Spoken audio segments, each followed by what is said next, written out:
Jadi jumlahnya sangat signifikan THR ini, dan kita harapkan ini akan mendorong meskipun masyarakat tidak mudik, tapi ini tetap bisa mengirim kepada orang tua atau saudara di tempat kota tempat tinggal asal mereka, sehingga kita berharap akan mungkin aktivitasnya secara fisik kita tidak ingin menimbulkan tadi yang disebut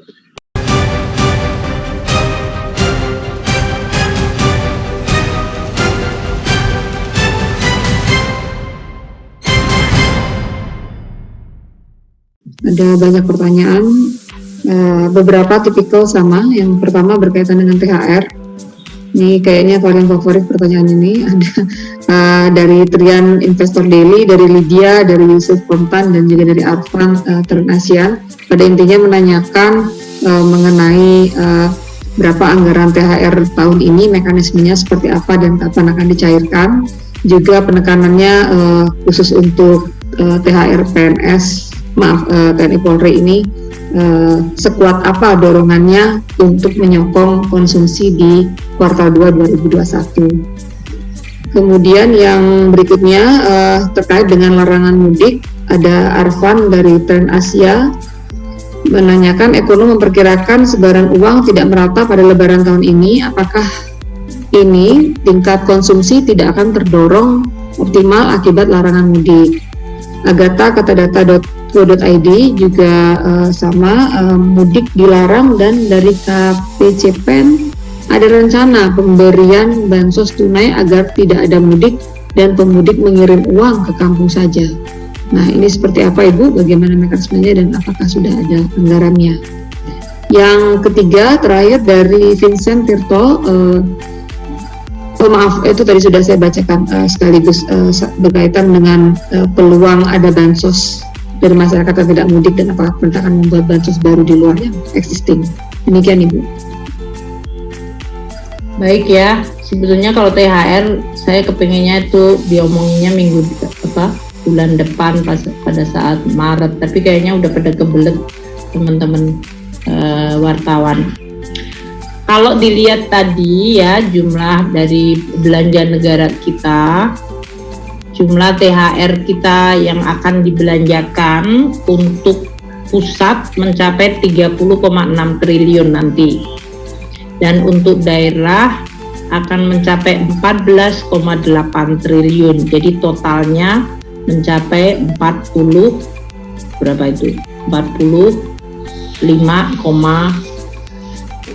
triliun.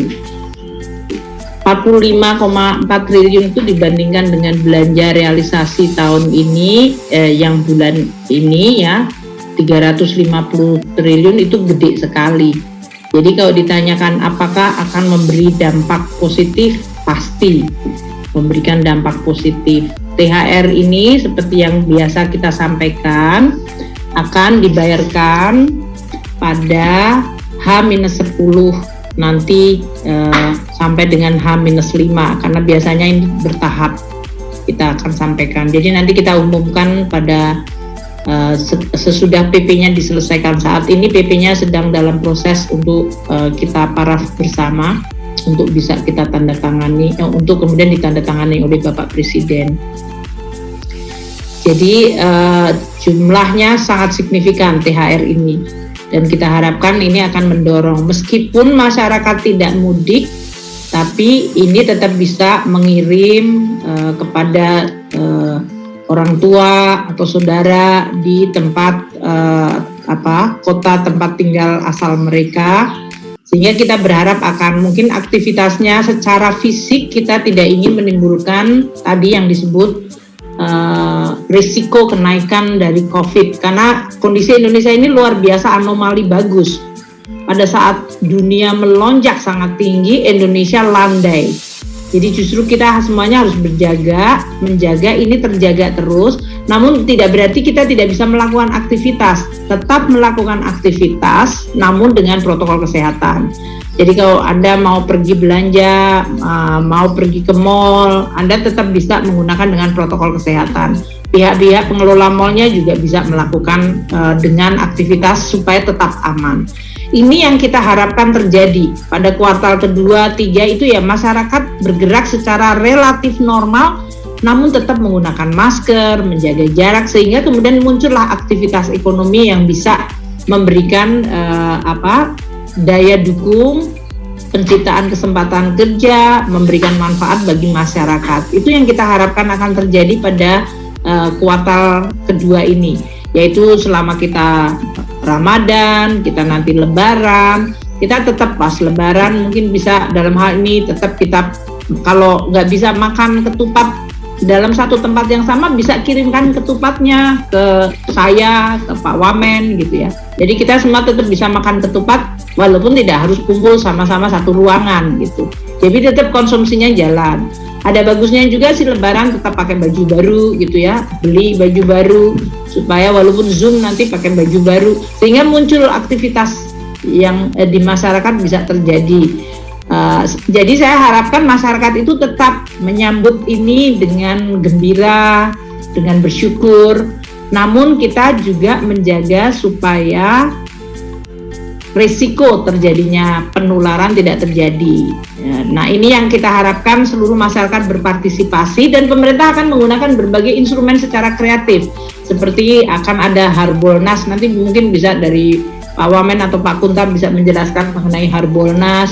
Itu tujuannya adalah walaupun kita tidak ketemu, kita masih bisa mengirimkan bingkisan kepada yang Anda sayangi di tempat-tempat kota tempat asal kita. Dan sekarang dengan berbagai macam teknologi digital itu memungkinkan. Jadi ekspresi rasa syukur, kemudian kebersamaan tetap bisa kita lakukan, aktivitas konsumsi tetap terjadi, tadi investasi mulai tumbuh. Ini semuanya akan menjadi resep bagi kita untuk memulihkan ekonomi tanpa menyebabkan terjadinya peningkatan jumlah COVID.